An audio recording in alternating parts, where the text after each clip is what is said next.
So we'll call this meeting to order then, if we're ready to roll. Okay. So thank you all for your attendance. And we do have a confirmation of the quorum, correct? Yes, sir. There is a quorum and the press has been notified. Okay. And next item of business is swearing in of a new private board member. Jeremy, I'll yield to you for that. Yes, sir. Katrina Miller, our Deputy General Counsel, is going to administer the oath for Dr. Isaacs. Katrina is a notary public, and the oath must be delivered by a notary public. So Katrina will, Dr. Myers, Katrina Miller will read the entire oath, and we just ask that you affirm at the end that everything that is contained therein is true with respect to you. Just sounds good. In a virtual environment. Right. It's a long one, so bear with me. And then if you'll just say I do at the end. I do solemnly swear or affirm that I will support the Constitution of the United States and the Constitution of this Commonwealth, and be faithful and true to the Commonwealth of Kentucky so long as I continue a citizen thereof, and that I will faithfully execute to the best of my ability the office of board member of Kentucky Housing Corporation according to law. And I do further solemnly swear or affirm, since the adoption of the present Constitution, I, being a citizen of this state, have not fought a duel with deadly weapons within this state nor out of it, nor have I sent or accepted a challenge to fight a duel with deadly weapons, nor have I acted as second in carrying a challenge, nor aided or assisted any person thus offending, so help me God. If you do. Great. Okay, well, welcome aboard. Welcome aboard. We're glad to have you. Yeah, same. Thank you. Glad to be a member of the team here. Thank you. Thank you for serving. So our next item is consideration and approval of minutes. I hope everyone has had an opportunity to look those over. If there are no additions, are there any additions or corrections? If there are none, they'll stand approved as read.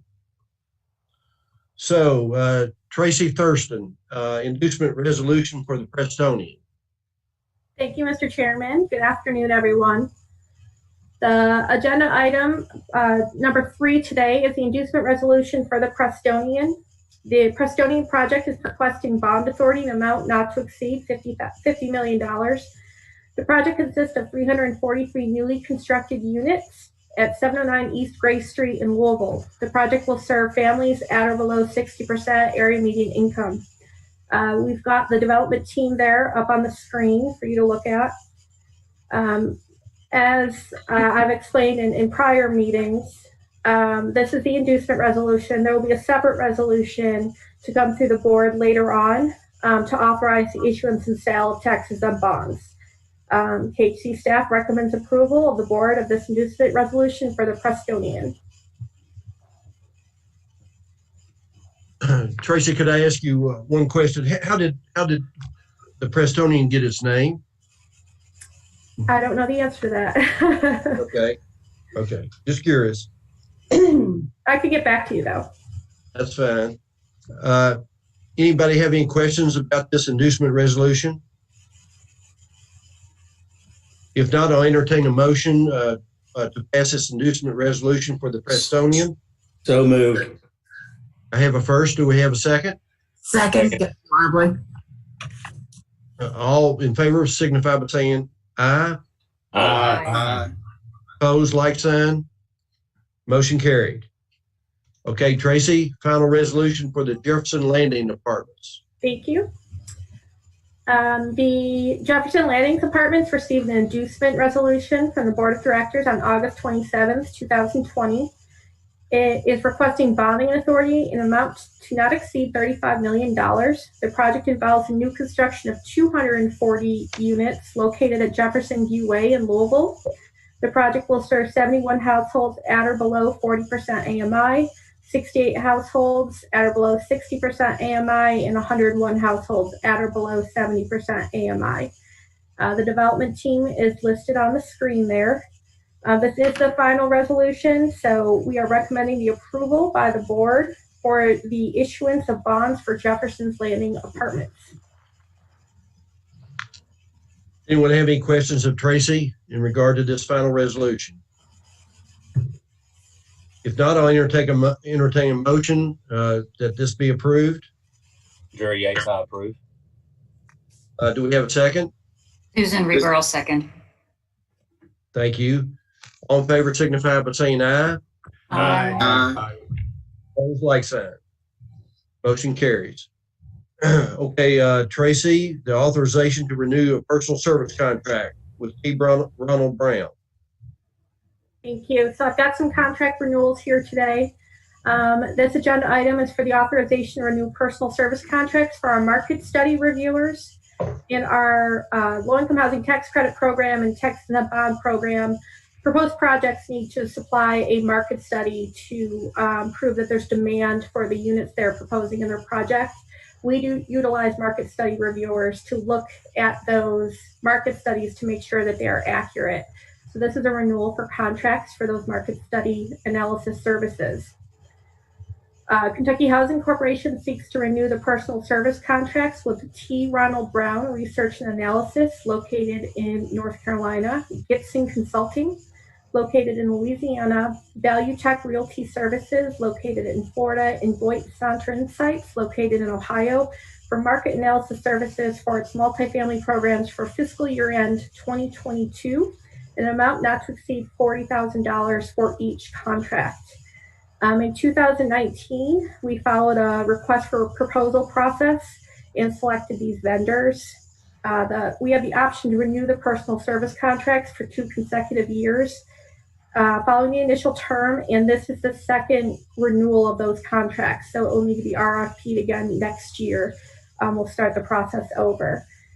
We have been happy with the services that these 4 vendors have provided, and we are recommending approval of the authorization to renew these contracts for $40,000 each. And as I understand it, Tracy, this basically is required by HUD. Is that correct? Yeah, in a variety of programs, including the tax credit, we need to make sure that there's sufficient market demand for the units we're putting up. And then the market studies also look at what kind of impact the new project would have on other affordable housing units in the same market area. So it provides a variety of information. And these folks review those to make sure that the methodology used to come to their conclusions is accurate. Okay, thank you. Does anyone have any questions of Tracy? Not, I'll entertain a motion to approve this authorization. I make a motion. Okay. Do I have a second? This is George. I'll second it. Okay. Who was So the we have a motion made by? I'm sorry. I'm sorry. who- Beverly. Thank you. So we have a motion and a second. All in favor signify by saying aye. Aye. Opposed, like sign. Motion carries. So Tracy, you're up again. Authorization to renew a personal service contract with that Bridge. Yeah, so this is very similar to the last agenda item and resolution. This is for one vendor that provides an additional service on top of the market analysis services they provide. So Kentucky Housing Corporation seeks approval to renew a personal service contract with Valbridge Property Advisors for rent comparability study review services for our tenant assistance programs and market analysis services for the multifamily programs for fiscal year end 2022 in an amount not to exceed $70,000. This vendor is located in Louisville.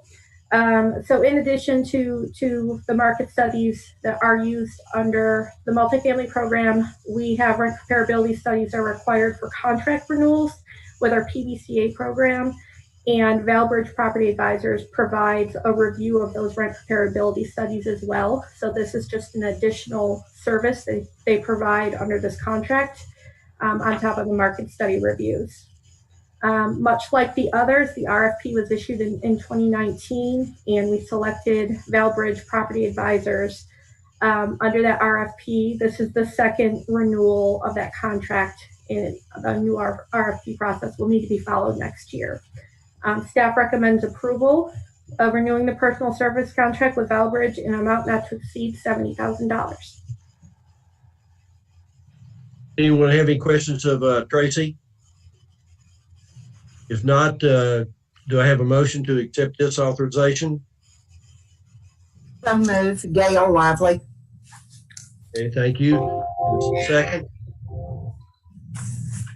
Ms. Holly, Gary. also. second by Gary Yates. Is that right? Yes. Okay. All right, so we have a first and a second. All in favor signify by saying aye. Aye. Opposed, like sign. Motion carries. Tracy, thank you very much. Thank you all. Okay, so report of action and recommendations of the Finance Committee, which was held on February 18th. Stephen Brunson. Thank you, Mr. Chairman. Good afternoon, everyone. The Finance Committee, the Board of Directors of the Kentucky Housing Corporation, we met virtually last week, February 18th at 2 o'clock. We did have a quorum. First on the agenda, we heard several presentations from Jim Statler, starting with a review of the corporation's financial performance for the first 6 months of the fiscal year. A summary version of this Jim will present shortly. Jim also reported on what is extraordinary results of the secondary market mortgage purchase program through February. He stated that the actual gains had exceeded 27 million compared to a planned gain of 5.3 million. So quick math, you can see the variance there is 22 million to the good. Jim does remain optimistic that this performance will continue into the end of the year. Second on the agenda, Jim went on to discuss the single-family servicing portfolio. The portfolio has shrunk slightly, going back to June 30th. Basically, the result of that is, or that is because of significant loan payoffs, which are, of course, a result of a very low interest rate environment. New loan production has just not kept pace with the runoff, though loan production is well ahead of the plan through December. The weighted average servicing fee rate increased slightly above the rate at June 30th. Jim also presented a schedule of loan delinquencies. He highlighted the impact of loan forbearance due to the COVID pandemic. The majority of borrowers impacted by COVID layoffs occurred in early spring, resulting in, as expected, a significant accumulation of delinquent loans in the 90-day plus category. And to make matters worse, a recent extension of the forbearance period will most probably continue to aspirate that situation. He did state that there is no liquidity cost to the overall forbearance program. The corporation is presently able to handle all costs internally. Last, Jim also advised the committee that based on his evaluations, the secondary market mortgage purchase program does remain the preferred method of funding our single-family loan production. This way we can preserve available bond cap for the multifamily production and the mortgage credit certificate program. Last, he did share a schedule of bond issues which are eligible for refunding or paying off in the near future, action on which is on the agenda this afternoon. Mr. Chairman, that concludes my report. Thank you very much. Does anyone have any questions of Mr. Brunson? If not, Mr. Brunson, that was very well done, and your report is accepted. Thanks, sir. All right, Jim, you're up. Presentation of Kentucky Housing Corporation Financial. Thank you, Mr. Chairman. If we could go to the tab, please. There we go. And using the ultra-modern navigation aids, the alpha references to the right, you can see on line A, which is consistent with the trends of the corporation for several years, total assets continue to shrink just a little bit. Looking at line B, total liabilities shrinking a little bit more than assets shrunk. And when that happens, that means that fund balance goes up, and that's line C. And you can see that it increased from $365 million at the end of June to $392 million at the end of December. And we'll look at the income statement in a second that will highlight where the ins and outs of that came from. Going up to line D, you might have a question about, well, why did other liabilities drop so significantly from 106 million to 92 million?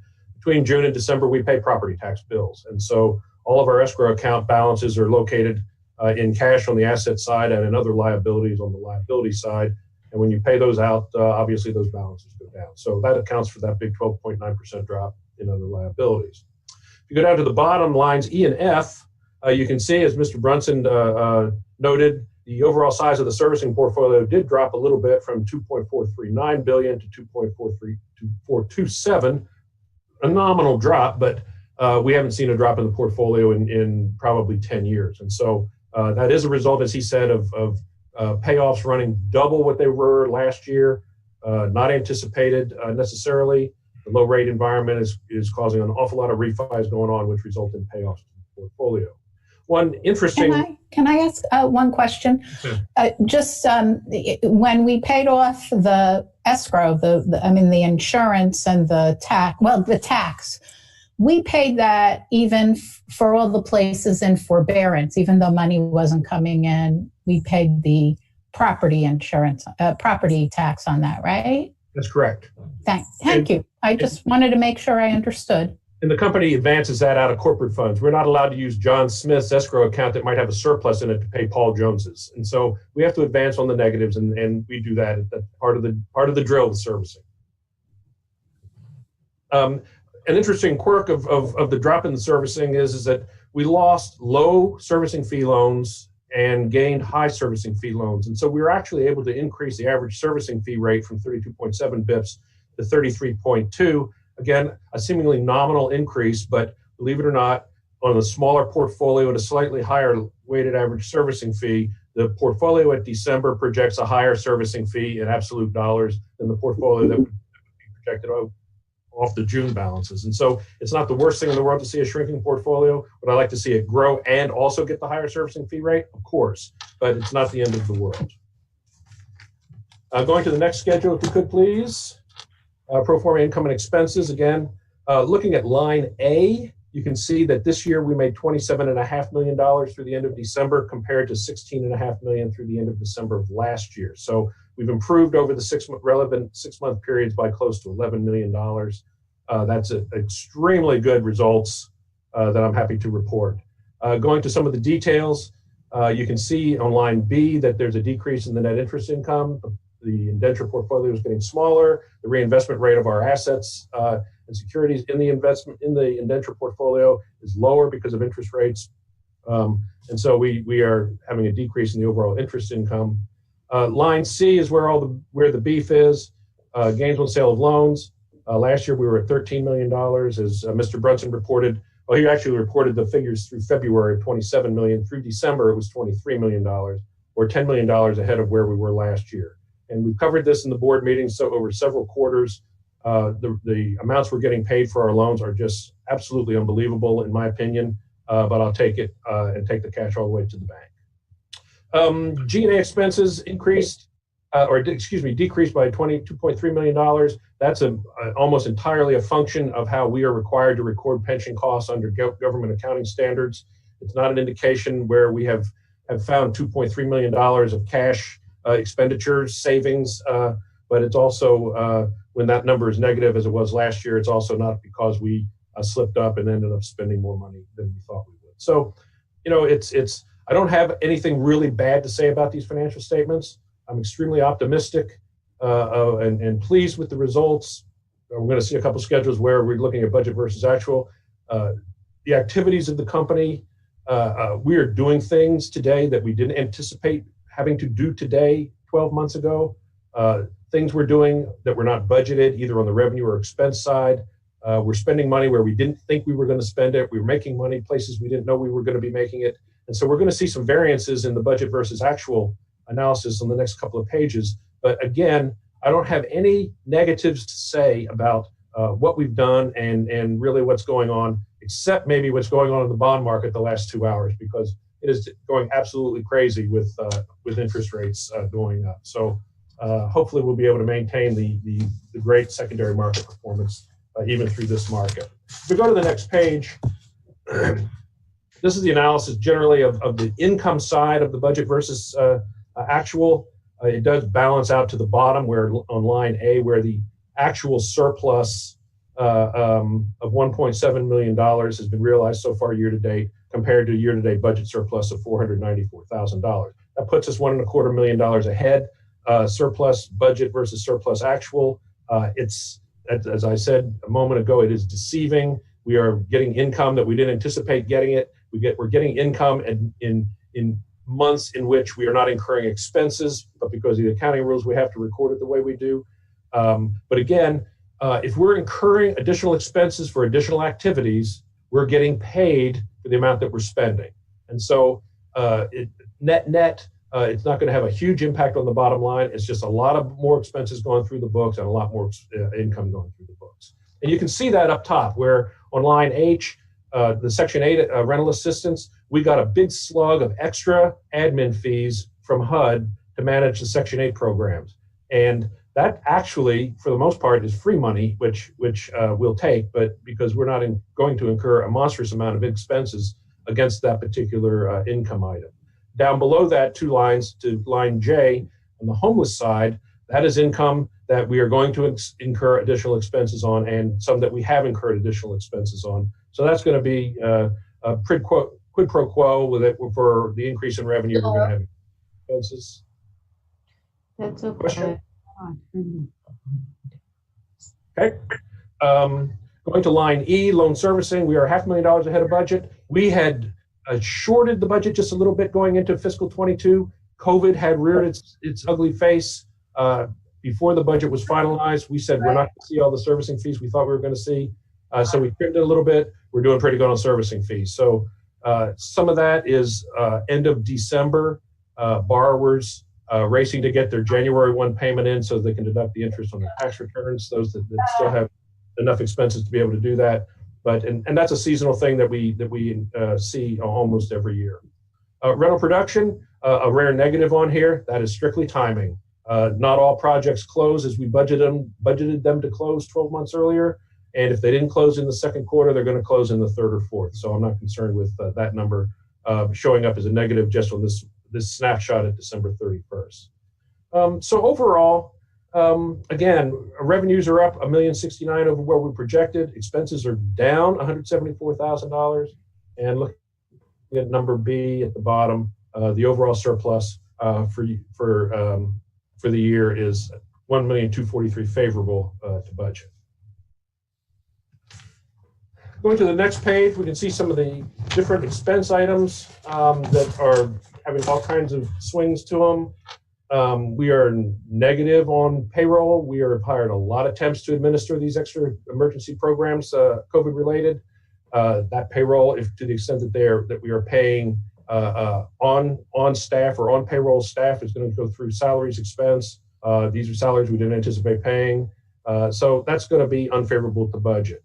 Business services, the line, and it's not color or letter coded, it's the first line under total salaries and employee benefits, is negative to budget as well of $152,000. That's where all the temporary agency employees' expenses are being recorded to administer these programs that we just saw extra revenue coming in on. And so it all makes sense. We're spending more a little bit here than we budgeted. We're making more a little bit on the income side than we budgeted. So everything is pretty much the way we would anticipate the numbers showing up. If you go to number C or letter C, legal fees, you'll see those are favorable to budget, $186,000. That's because we are not spending money on the hardest hit fund and unemployment bridge program that we thought we were going to spend. For those members who were on the board a year ago when COVID hit, we resurrected a program that we using leftover funds from a treasury program that we've been running. We thought it would work on maybe advancing advancing mortgage payments for certain borrowers. The rules of that program were inferior to the forbearance rules that came out under the CARES Act, and therefore the borrowers, and rightfully so, did not take advantage of that program. And so we have underreporting of revenue on that and underreporting of expense. Again, it makes sense, and net to the bottom line, not very much difference. The elephant in the room is the $382,000 negative variance next to letter B. Liquidation shortfall, that's a really interesting name for something. I will say that there's a $275,000 error in that number. So the actual unfavorable, and that'll reverse in the third quarter, the actual number will be about 100 to 125,000 unfavorable. That is a direct result of the increased payoffs that we're experiencing. And it's a convoluted calculation that we have to go through, but if a loan pays off in a Ginnie Mae pool, we have to front the interest. We don't collect from the borrower. We have to front a full month's interest to the security holder. And those numbers add up when there's very high prepayments, and we are having very high prepayments now, and certainly higher than what we had budgeted for. And so that's what's generating a negative variance here. Part of the deal when you're servicing Ginnie Mae loans, you can't avoid it. It's paid for by the Ginnie Mae servicing fees. But every once in a while, if you experience a significant payoffs like we have, you're going to blow through some budgeted numbers. But again, the lion's share of that 382, there is a mistake that did not get caught before the statements were finally done and processed. And so, again, it's good news pretty much across the board. There's nothing on the horizon. We're busy. We have a lot of money that we have to put out to people in need. We're incurring expenses to do it and getting paid for our effort. And so I don't see any the headlight or the light at the end of the tunnel is daylight, not an oncoming freight train. Knock on wood. And if we can maintain the secondary marketing gains, and there is turmoil in the bond market, I will say that. But if we can maintain those, we're not going to give any of it back, clearly. But if we can maintain the running rate, we'll have a real great fiscal year. Any questions? Very well done, Jim. Very well done. Thank you, Mr. Chairman. Hey, Jim, this is Steve. Yeah. What is spooking the bond market? There's all kinds of rhetoric out there. There's concern about inflation is the biggest one, with all the money that's being pumped into the economy or to be pumped into the economy, that there's going to be upward pressure on prices. But for a while, you could tell that Fed was in buying certain things. The screen I keep up is the Treasury market and the Ginnie Mae mortgage-backed securities market. And there's days where Treasuries are way off and MBSs are way up. And then there's days where the 2% are high, going up, and the 3% are going down. And that's an indication of a mismatch or a whale in there buying or selling large quantities. And the biggest whale that's buying and selling in some of these markets is Fed.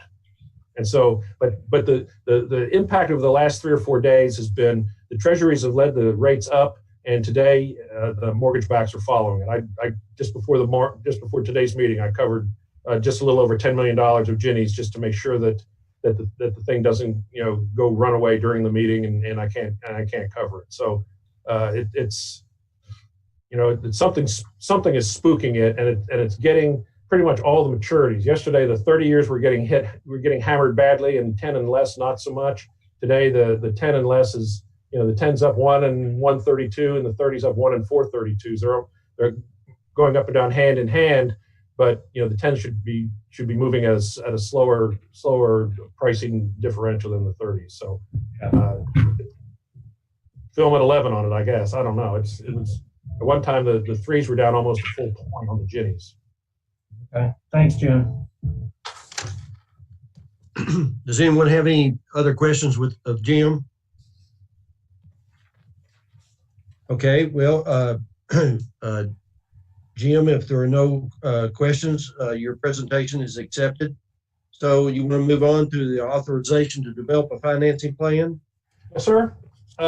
We do this periodically. February's meeting seems to get the lion's share of it because July 1 is a trigger date of some of our bond plans. Just reading along on the agenda item, Generally, after fixed rate bonds have been outstanding for 10 years, we have the opportunity to pay those bonds off, refund them with new bonds. Variable rate bonds can be refunded at any time. And so these trigger dates happen, and we have a bond series, which I have some detail on and on a schedule following this, that we need to do something with. And to do something with the bond market, generally the board authorizes us to develop a financing plan to do something with those bonds. Back in the day, when we did almost all of our single family loan financing with bonds, this particular agenda item came through 4 or 5 times a year as the board authorized us to explore issuing new revenue bonds. This is a brief recap of what's in play. The fixed rate bonds currently have an average coupon of 3.72%. The variable rate bonds currently have rates ranging from 13 basis points to 14 basis points. And so those variables are repriced every week. And so you can see that, weekly rates are way down. Now, those of you who were on the board last year in late March, we saw those variables at 6%. And in some cases, we couldn't find some people to buy our bonds. And so that was the turmoil of the day. The last week of March last year, those bonds have obviously settled back into a more normal range of just a few basis points. There are a variety of refunding and refinancing opportunities out there for us. MBSs that are held in the series can be sold in the proceeds, and as well as the realized gain could be used to redeem bonds.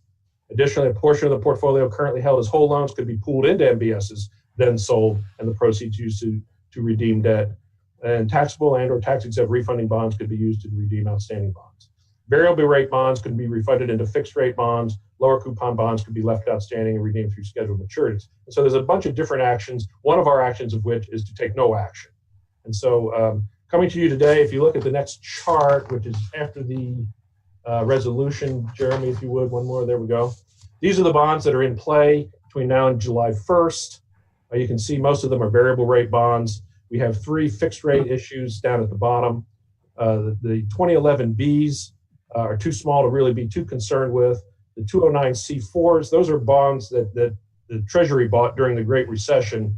Those are 2.5%, which are not really big enough to fool with right now either. But the last issue, the $52 million of 2012 As, $52 million at 4%, I would like to be able to refinance those at about 1.5%, shorten the maturity of it, and cram these bonds out in about 3 or 4 years and get the rate down to 1.25%, 1.5%, and save a couple $1 million over the next few years. And so what we're looking to do is get authority today, and that's what the motion is, to get approval to initiate develop a financing plan for the possible elimination or refunding of the 2012A bonds. But in the resolution, I think we're asking for approval to consider refunding all the bonds that are eligible for refunding.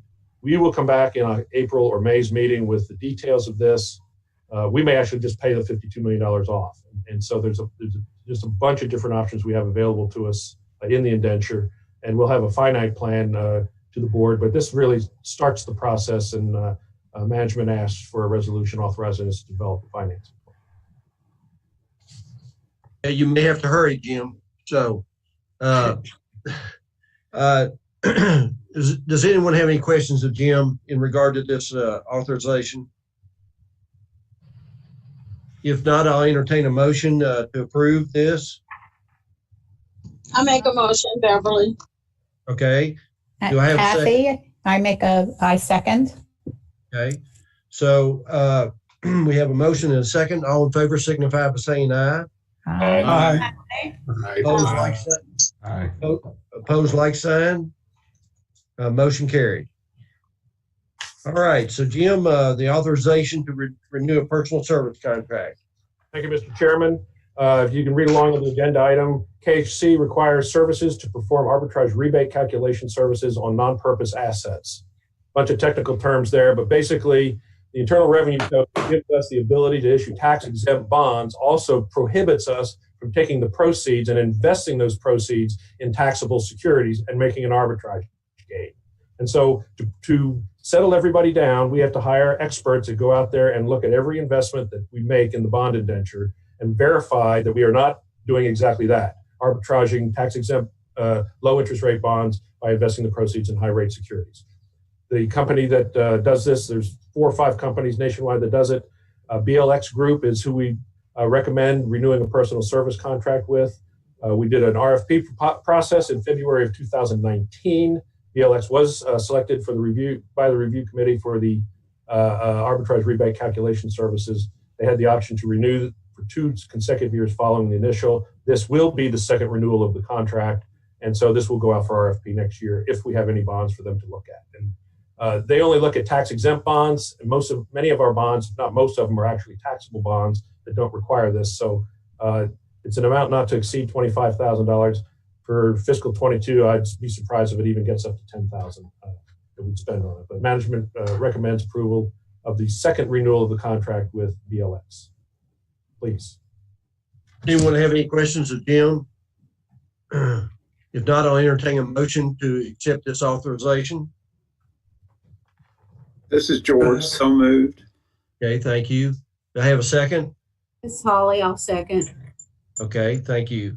So we have a motion and a second. All in favor signify by saying aye. Aye. Opposed, like sign. Motion carries. All right, so you got another personal service contract, Jim. Yes, sir. Thank you, Mr. Chairman. This is authorization to renew a personal service contract with Kane Mitter and Associates Incorporated for quantitative consulting services. Again, a lot of technical stuff. What the quant consulting firm does for us is they prepare structures and analytical information for each bond issuance or refunding or a financing transaction. If you recall, we just approved authority to develop a financing plan. This is the outfit that's going to help us analyze the different options that are available to us to get rid of the 2012B bonds. They also are involved in mortgage and investment portfolio participation. They track allocation of total assets and revenues to individual bond series, including those related to blended series. We cannot take, except under limited circumstances, we cannot take bond pay or mortgage loan payments in bond A's portfolio and use those proceeds to pay higher rate bond B bonds. Subject to limitations. And what Kane Mitter does, or Quant Services does, is they allow us, or they do all the calculations to allow us to do some what they call cross-calling and keep track of all the different revenues going in and out of each of the different tax plans that we've got.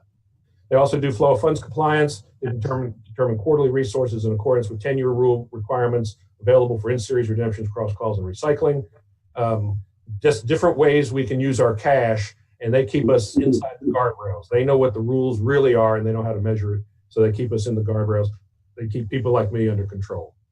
And they also provide cash flow projections. That's an annual requirement that we're required to supply to Standard & Poor's and Moody's for the ratings of to maintain the rating of the indentures, the indenture, I should say, which is AAA by both rating agencies, just to make sure that our bonds are investment quality and the like. We sent out an RFP for this service in March of 2019. Kane Mitter & Associates was selected by the review committee. The selection also allowed them to be to entertain or execute 2 additional contracts. This is the second renewal of the contract, so we will be putting this out for RFP again next year. It's for an amount not to exceed $400,000. That is lower than it has been when we were giant bond issuers. But there's a huge amount of work that goes through there, and it's money well spent to keep the tax man off of our backs and making sure that that's not the reason, to make sure we're doing everything right. And so management recommends renewal of the contract with Kane Mitter for an amount not to exceed $400,000. Thank you, Jim, for that explanation. Does anyone have any questions of Jim regarding this authorization? If not, I'll entertain a motion to approve it. This is Dennis Keene. I'll make a motion. Thank you, Mr. King. Kathy, and I'll second. Okay, Kathy, thank you. So we have a motion and a second. All in favor signify by saying aye. Aye. Aye. Opposed, like sign. Motion carries. Jim, you get the rest for a few minutes, and we'll go to Wendy Smith for the approval of the Public Housing Agency. Yes, thank you, Chair Denham, and good afternoon, everybody. So I am here with an item that we bring every year to the Board of Directors, and this relates to KHC's identity as a public housing authority for the Section 8 voucher program for 87 counties across the state. Again, we serve as the Public Housing Authority, or PHA, for counties that don't have a local or countywide PHA to do that program. We don't own any physical units like many public housing authorities do. We just do the Section 8 voucher program. So every year we're required by HUD to have the board approve what is called our annual PHA plan. It's a document we're required to submit to HUD. It has a couple of associated forms, many of which Winston signs, and I believe 2 of which Chair Denham is expected to sign. They are in your packets along with a kind of a summary memo. I will just highlight for you what is most notable in our PHA plan. We don't have any major revisions or new activities, no audit findings. But what is notable is, as I've talked about in previous board meetings, we have brought our rating with HUD, which is called CMAP for this program, up from troubled to standard.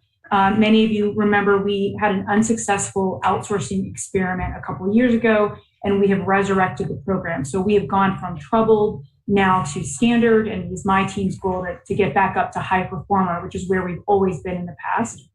The other notable thing is that through some of the COVID stimulus funding, we have gotten 160 additional vouchers to help people who are experiencing homelessness and have a disability, to help them get permanently housed with our vouchers. We are really pushing to increase our utilization rate of vouchers. This is being hampered by the fact that because people aren't moving as much during the pandemic in general, and evictions are not occurring, the kind of churn of available units has been really limited. And we are seeing our tenants having a hard time finding available units. The other thing we've increased is the utilization of special vouchers that we have for veterans and for youth aging out of foster care. We have increased those numbers. So those are the notable items in the plan. Nothing else has changed from last year. So with respect, I request that you all consider approving our PHA annual plan. And I welcome any questions. And this is Kathy. I think it's great that you've got the mainstream, all the programs that have special access. I think that's very necessary, and I congratulate you. And I know how hard you must have had to work to dig your way out of that bad contract. So I really appreciate that. I don't know that you've given yourself all the credit you should get. I don't see anything about Section 8 for home ownership as something that you've achieved. And yet you have a program. So to me, that's like a really big deal, as you know. And the other thing is that all the special activity because of COVID, like probably, I'm assuming you have expedited recertifications for people who, that's a big darn deal, that you refer people who are paying over 30% up to 40% somewhere for that extra percentage in case they are people who lost their job. I bet you're doing that. Mm-hmm. And I hope, if you're not already, making sure that everybody knows about how to file that stupid letter. Yes, the CDC declaration. Yes. And so I don't know that you're giving yourself the credit that you... I'm glad to hear you say that. And that's all. And if the board is unaware of how much, extra you've had to do, but I'd love for HUD, I'll approve this. Listen, you don't have to type anything, but I do think you've sold yourself short. Well, I appreciate that, Kathy. We have done a lot of, anyway, our disposition with the program has been, any way we can be flexible to keep people housed, we would like to do that. So giving them a longer grace period to report a loss of income to us, things like that. I agree. I think my staff, they're doing a lot of work, anytime household income changes and people might need more rent assistance, they have to do an income recertification so we can get them that additional help. And we've had so much volume in that area this year. It really has been a lot of extra work, and my team's met the challenge. It has definitely been a challenge. But I appreciate your comments, Kathy. I really appreciate that. Thank you for encouraging us to toot our horn a little more. Wendy, we know you do a wonderful job, and we certainly appreciate, we know it's really a tough time for all this, and we appreciate your effort. So, Kathy, do you want to make the motion to accept this approval? Yes, I make the motion to accept it, even though I don't think you're giving yourself full credit. But why rewrite it? Yes, move to accept it. Okay, so do I have a second? I got Go ahead. anybody. That's okay. Whoever wants to. Just pick one. Yeah. Pick one and pass the other. I don't care. Very popular motion, Wendy. So anyway. Wendy's a very popular. We have a Jim's horn, it didn't work. we have a motion and a second. All in favor signify by saying aye. Aye. Aye. Opposed? The motion carries. So thank you so much, Wendy, for all you do. All right, so Katrina, you're up again. You get to talk about the authorization to renew the legal personal service contract. Thank you, Chairman. I am here first on behalf of the legal department to request authorization to renew a personal service contract with Mick, Brayer, LLC. They are a law firm who's been contracted to provide legal services to our corporation's legal department on an as-needed basis. The existing contract was put in place after an RFP process in 2020. We got 3 responses to the RFP, and the staff selected Mick, Brayer. We are in the first year of that contract, and it is authorized for renewal for 2 consecutive years. So this will be the first renewal of that contract. Just by way of background, our legal department does maintain relationships with some outside law firms, and we consult with them just as needed for legal services. Although we are a full service legal department, there are sometimes issues that come up that need advice and expertise from outside counsel. So KHC has maintained a strong working relationship with Mick, Brayer for many years, and are happy to do so again. So the contract with Mick, Brayer for the coming fiscal year is for an amount not to exceed $100,000. It is my understanding that in the history of KHC, we have never even come close to utilizing that amount. But just given the sort of how it's impossible to predict when legal issues will come up that require outside counsel, we think it's prudent to have this authorization in place so that we can act quickly in the event that we do need to utilize outside counsel. So staff does recommend approval of this renewal contract, and we request that the board issue a resolution authorizing KHC to enter the personal service contract with Mick, Brayer for fiscal year 22 in an amount not to exceed $100,000. Thank you, Katrina, and especially this year, who knows what the legal challenges are going to be. So anyway, do I have a motion to accept Katrina's recommendation for this authorization? So moved, Susan. Okay, and do we have a second? I'll second it. This is George. Okay, thank you. All in favor signify by saying aye. Aye. Aye. Opposed, like sign. So, Katrina, you want to talk about your other legal service contract? Sure, thank you. So this is similar in subject to the one that we just went over. This is a request to renew a personal service contract with Walther, Gay, and Mack PLC, another Kentucky law firm that we utilize as needed for outside legal services. You'll again probably note that this is a little bit similar to the one we just went over, and that's because we keep a relationship with at least 2 law firms at all times, and that is just in case one of the firms has a conflict or unexpectedly someone provides service that we're not happy with, it just gives us the flexibility to be able to use a different law firm if we need to. So this, like the last contract, did go through the RFP process in 2020. And this will be the first renewal of that contract. The contract is in an amount not to exceed $20,000. And KHC staff recommends approval by the board, authorizing us to renew a personal service contract with Walther and Mack for fiscal year 22. Excellent. Thank you. Does anyone have any questions of Katrina? If not, I'll entertain a motion to authorize this a renewal of this personal service contract. I'll make the motion, Phil Moffitt. Thank you. Do I have a second? I second PG. People. Thank you. So we have a motion and a second. All in favor signify by saying aye. Aye. Aye. Opposed, like sign. Motion carries. Katrina, thank you so very much. Thank you all for your effort. Okay, so Jim, next is an update and discussion regarding the pension.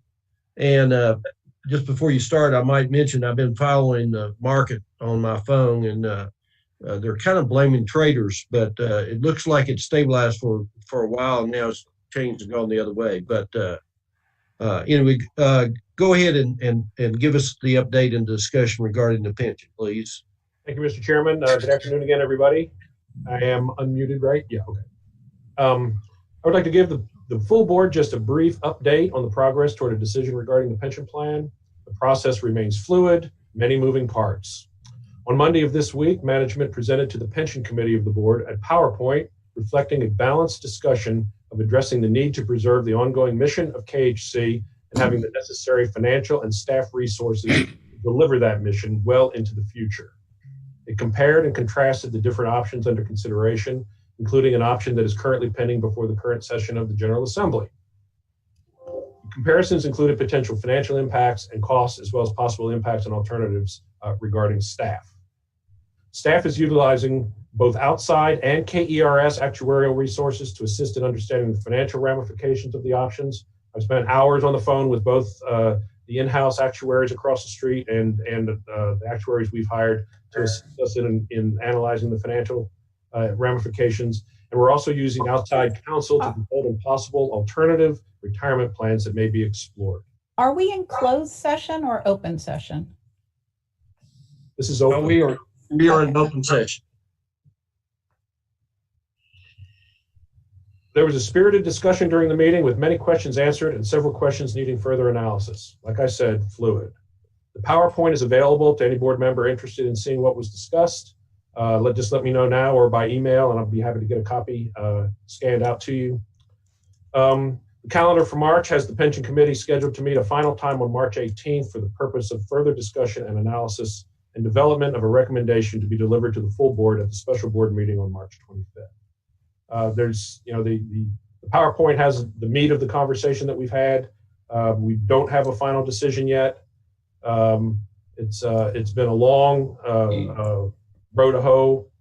The legislation for the General Assembly is just complicating things because we won't be able to react to it if it gets passed unless we've done a lot of work ahead of time, which we have. So it is a very fluid situation, but we are confident that by the end of the month we'll have a recommendation. It'll be a sound recommendation that will be for the best interest of Kentucky Housing Corporation and its financial and staffing interests. So film at 11 on it, and any questions I'll be happy to answer. Do you feel like all the permutations are sort of out there, that there's not going to be some last minute left field crazy thing from the legislature? I'm not going to speak on behalf of the legislature. They can dump something out there the last day of the session that's totally out in the cold. And if you recall last year, that's what they did to one of the bills that was working its way through the General Assembly. Now that was in reaction primarily to COVID, that they had to do something to get the annual budget put together. But that is true. One of the major pieces of legislation we were following. So yeah, they did that exactly. So yes, there might be something come in from left field that we'll be scrambling for. Jim, I just want to say I'm impressed with the job that you all have done putting the figures and the facts and figures together on this pension issue. It certainly makes it much clearer to all of us who don't deal with this issue every day. But it's a tough situation. It's been a tough situation for a long time, and I think everybody will be glad when we get to the resolution. And I'm sure Representative King can tell you that there won't be any surprises by the legislature. All ears.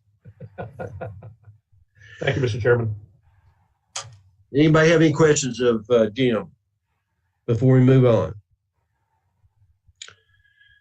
So the next item is informational items. I really don't have any informational items except that I do know from my own personal experience this has been a really tough time for people who deal with mortgage loans, and I just want to say that I continue to be impressed with the work and the effort that the Kentucky Housing Corporation staff that they do. And in fact, I have become a great admirer of them. And anyway, I just want to thank the employees and the staff for the work they've had. This pandemic has made it really tough for them, and I appreciate their effort. So, do any other members of the board have anything they want to discuss? It's just Kathy, just to throw out there that KHC has any number of ways in which they encourage energy efficient building, energy efficient rehab, some solar programs. And I think that at some point KHC should, intervener does not mean you're opposed, but that you're a significant player, and that KHC may want to intervene in rate cases before the Public Service Commission. Intervener, again, does not mean you oppose. It just means you got a dog in the fight. And I think utility costs and rates are something you might want to consider in the future. Points very well taken. Any other board members have anything? Yeah, this is Jerry Yates. I had a quick question. Being from the Northeast area, I was just curious if any of our structures received any damage from these ice storms. We were hammered up here, and there's actually still people without power. And I'm just wondering if any reports came in of any damage or any trees that fell on the properties that anyone's aware of or received or heard of. That's a good question, and I'm close to you, Jerry.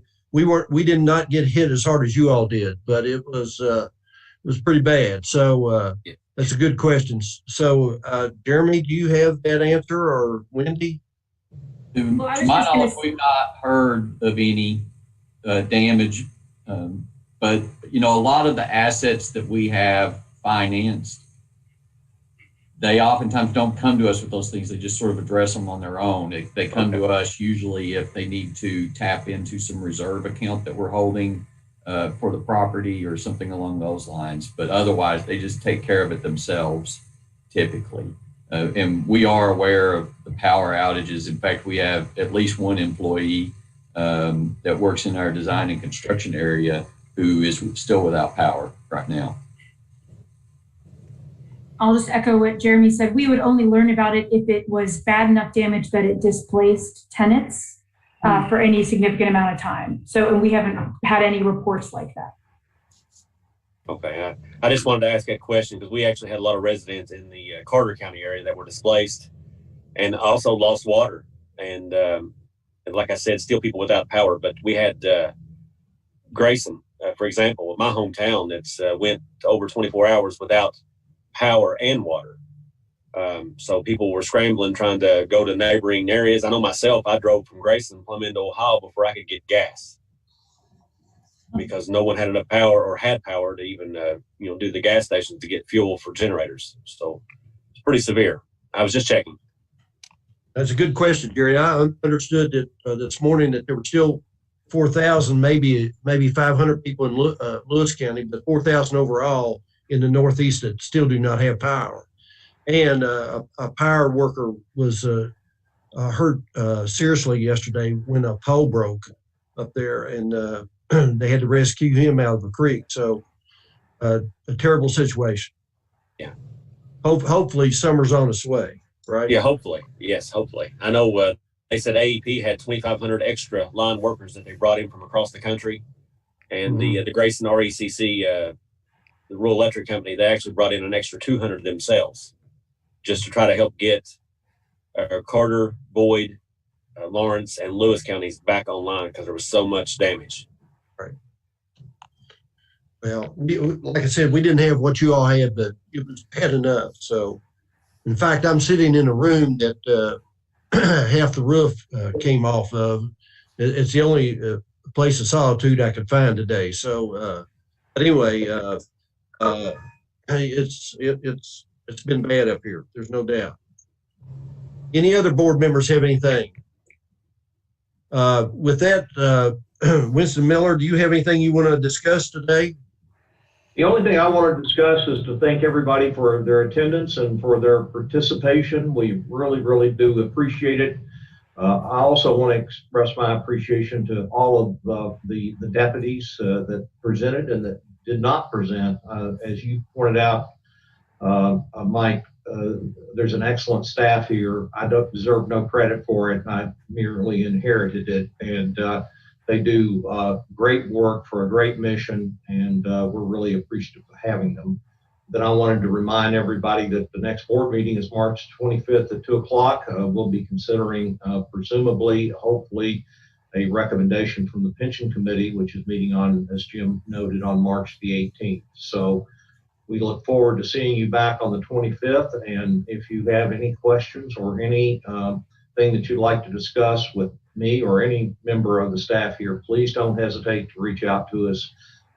We hopefully reach out to you occasionally, but probably not as often as we should. And please feel free to call us about anything. Thank you. And Winston, would you let the staff know that the board is very appreciative of their efforts during this turbulent time and their hard work. And you have a very impressive agency. So with that, we'll do that. I'm sorry, go ahead. I just said we'll certainly pass that along, and it's greatly appreciated, and I'm sure they all appreciate it as well. Mr. Chair, if I may, yes, go ahead.